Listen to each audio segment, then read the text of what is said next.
What is solar energy? So, the energy from the sun is converted from photovoltaic cells to electrical po.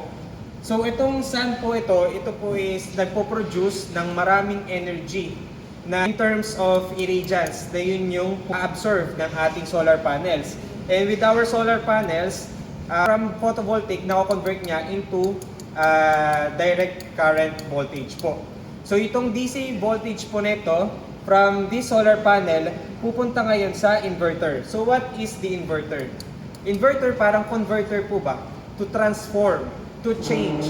So from DC na na current to AC na voltage, which is pwede na siyang magamit sa ating mga appliances. It's either pampa-residential appliances po yan or commercial na mga pang-heavy loads. So, sa residential, syempre, common appliances natin dyan, aircon. Yun yung mga yun yung mga karaniwang tinatanong po yung aircon po ba, washing machine, kaya po bang mapagana yung solar? Ang sagot po dito is yes.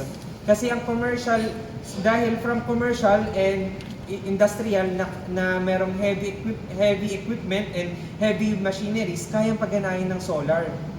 So what more sa isang residential pa? So ganon kaganda yung ating solar energy na kaya niyang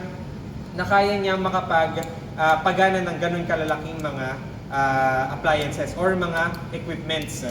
Right now, so how do solar panel works? Photovoltaic cells absorb sunlight, generating DC electricity which is converted to AC for use. Then after PV inverters, pupunta ngayon siya sa switchboard.